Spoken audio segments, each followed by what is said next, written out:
मोदी जी ने संसद में परिवारवाद को लेके बहुत बड़ी परिभाषा बताई। राजसमंद में पिछले विधानसभा चुनाव में राजघराने के विश्वराज सिंह जी को टिकट दिया और वो जीत गए। अब उनकी पत्नी को दे दिया। उनका पार्टी में क्या कुछ योगदान रहा? मोदी जी के अनुसार पूछ रहा हूँ। देखिए, निश्चित रूप से राजसमंद के विधायक महोदय और जिनको टिकट मिला है, दोनों पार्टी से एक लंबे समय से जुड़े हुए हैं और उन्होंने सामाजिक रूप से भी बहुत जनता के बीच में रह के काम किए हैं और वही एक महत्वपूर्ण कारण है जो जनता में लोकप्रिय भी है। और इन सब चीज़ों को देखते हुए भारतीय जनता पार्टी के केंद्रीय नेतृत्व ने और प्रदेश नेतृत्व ने उनको टिकट दिया है। जैसे बांसवाड़ा सीट पे भी ले लीजिए आप, महेंद्रजीत सिंह मालवीय जी कांग्रेस छोड़ के आए, उनकी पत्नी जिला प्रमुख है, अब उनको सांसद का टिकट दे दिया, बीजेपी ज्वाइन कर दी। अब उनके बेटे को भी विधानसभा का चुनाव लड़ाया जाएगा, तो ये परिवारवाद नहीं है, वंशवाद तो फिर क्या है? देखिए, निश्चित रूप से परिवारवाद के विरुद्ध में भारतीय जनता पार्टी का हमेशा से स्टैंड रहा है और हमारे केंद्रीय नेतृत्व ने इसको साबित भी करके दिखाया है। आज अगर हम देखें तो केंद्रीय लीडरशिप जो हमारी है उसमें कहीं भी परिवारवाद, कहीं भी आपको बेटे का बेटा राजा होगा, ये कहीं नजर नहीं आएगा। जहाँ तक बात है बांसवाड़ा की या आप अगर बात करेंगे चूरू की, ये इस प्रकार की सीटों की जो चर्चा होती है, मैं ये कहता हूँ कि हमारे केंद्रीय नेतृत्व ने इस सब तय बहुत सोच समझ के तय करके दिया है। और जो कांग्रेस से हमारे पास नेता आए हैं वो तमाम नेता वो हैं जो पिछले 5 साल में अशोक गहलोत सरकार की नीतियों का विरोध करते रहे। कहीं ना कहीं महेंद्रजीत सिंह मालवीय जी का एक बहुत बड़ा योगदान था कि पिछले 5 साल में उन्होंने गहलोत सरकार के भ्रष्टाचार और गहलोत सरकार के भ्रष्टाचारी नेताओं को उजागर करने का काम किया। और मैं ये समझता हूँ कि कांग्रेस के जो तमाम नेता हैं जो धरातल पर रह के कांग्रेस की नीतियों का विरोध करते थे, उनके भ्रष्टाचारवाद को पनपाते नहीं थे, वही आज भारतीय जनता पार्टी में समा रहे हैं। तो आप कह रहे हो मतलब केंद्र में परिवारवाद नहीं है, नीचे रहेगा यूँ? नहीं, राजस्थान में परिवार कहीं नहीं। अभी आप कह रहे थे ना केंद्र में कहीं नहीं, मतलब नीचे। उदाहरण पेश किया, मिसाल पेश की कि केंद्रीय हमारे नेतृत्व में किसी के भी आपको बेटे का बेटा मुख्यमंत्री राजा नहीं मिलेगा। तो नीचे तो मिल रहे हैं ना? नीचे भी कहीं नहीं है। इनका तो कोई योगदान ही नहीं। हम तो यही कि आप तो लोकल नहीं, हम तो हैं मेवाड़ की है। मैं लोकल नहीं हुआ तो जानता हूँ। इनके पिताजी खुद ही कांग्रेस छोड़ के भाग गए।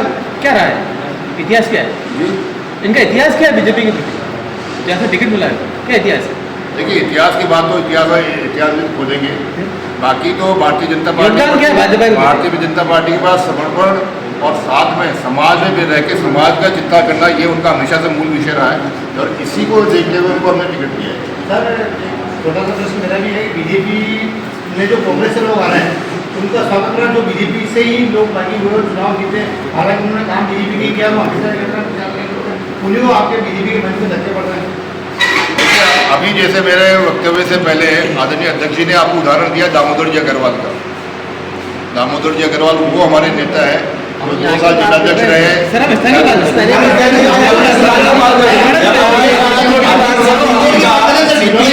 पूछते तो केंद्र की बता रहे हैं, यहाँ की बता रहे हैं और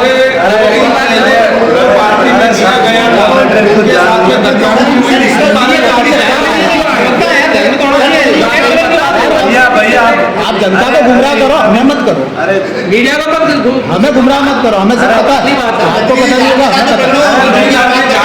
में जो अभद्रता हुई उसके बारे में आप क्या कहते हैं? जानकारी नहीं, प्रवक्ता बोला ना, तो प्रदेश की भी तो नहीं है, प्रदेश की भी तो नहीं है।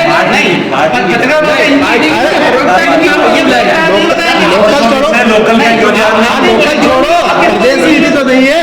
प्रदेश की कहाँ है? मालवीय जी ने कौन सा घोटाला उजागर कर दिया, एक बता दो आप। अभी आप कह रहे थे नहीं, गहलोत सरकार में रहते हुए कि मालवीय जी ने बहुत घोटाला उजागर कर, एक घोटाला बता दो कौन सा उजागर?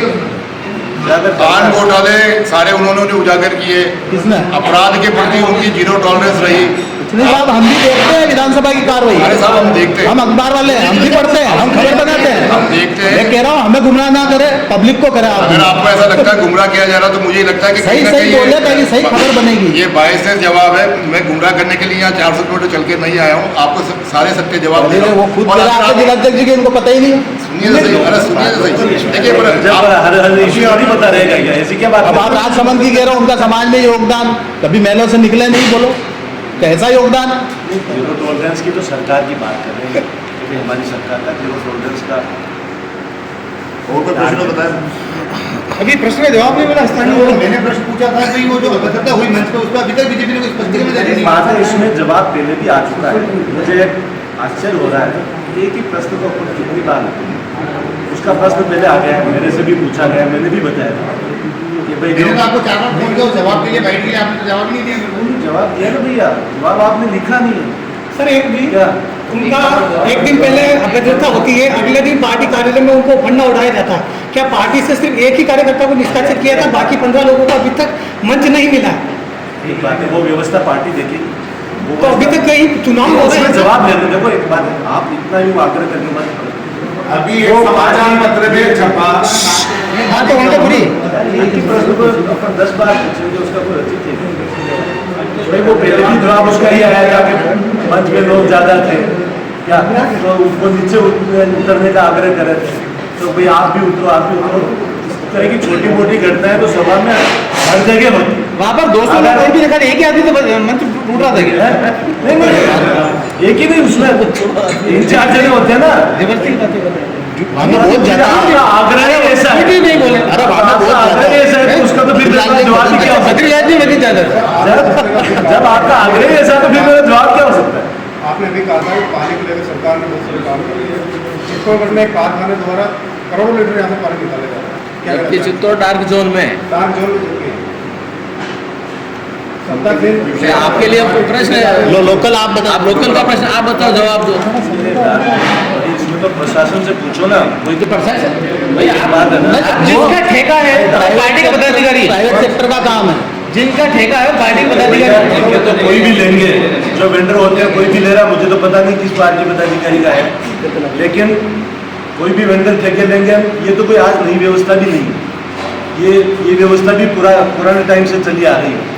तो कोई कोई सिस्टम होगा ना। तो जल दोहन रोकने का सिस्टम तो बनाओ। क्या बनाएंगे ना, बनाएंगे अगर इस तरह की समस्या आएगी। सरकार सरकार की बात कर रहे हो, आप भी जागरूकता करो, हम भी करेंगे। तो की थी, मैंने तो की थी गोसुंडाबाद में 10 साल पहले बोर मैंने रुकवाए थे, आपने नहीं रुकवाए थे। अरे और पार्टी के सारे लोग वहाँ से अरे आ रहे थे। हमारा सबके सामूहिक फर्ज है। नहीं आप फालतू की बात नहीं करनी। नहीं है, आप उसमें आपका कुछ हमारा नहीं- सबका फर्ज है। आप जो उसमें जागरूकता कुछ नहीं है ना, बोले। वो आपका भी है, हमारा भी क्योंकि है। उसमें पार्टी के सब लोग कमा कर रहे थे। चलिए ठीक है, ठीक है। अब उसको ठीक कर देंगे। वो देखो आपको अगर जिस आज तरह भी से वही देखना रखा है, करें, आज पार्टी भी की वही हो रहा है। जो आग्रह रखेगा तो फिर वो आग्रह रखेगा। मीणा जी, जैसा कि आपने कहा 27 सालों में जो यमुना जल समझौता जो आप बता रहे हैं कि ठंडे बस्ते में पड़ा हुआ था, तो इन 27 साल में बीजेपी की भी तो सरकार ऐसी है, उस टाइम ठंडे बस्ते में कैसे रहा? मैं यमुना जल समझौते के बारे में आपने पूछा तो थोड़ा सा बता देता हूँ। उसमें कहीं ना कहीं हरियाणा सरकार का एक अवरोध था। हरियाणा सरकार उसके लिए अपनी लाइन डालने के लिए जगह नहीं दे रही थी। तो जब केंद्र में हमारी सरकार हुई, राजस्थान में हमारी सरकार हुई, हरियाणा में हमारी सरकार हुई, तो एक आपस में ऐसा तालमेल बना, वो समझौता तुरंत हो गया। और हरियाणा का ऑब्जेक्शन था केवल जमीन पाइपलाइन तय करने का था, साथ में उसका पानी का हिस्से को लेके भी था। और पानी के हिस्से को लेके न केवल हरियाणा के मुख्यमंत्री ने वहाँ के सदन में बोला, बल्कि हमारे मुख्यमंत्री ने यहाँ के सदन में भी आश्वासन दिया कि जो हरियाणा कोटा है, जो राजस्थान का कोटा है, वो पूरा पूरा मिलेगा। ठीक है। और कुछ चलिए, बहुत बहुत धन्यवाद आप सब लोगों का।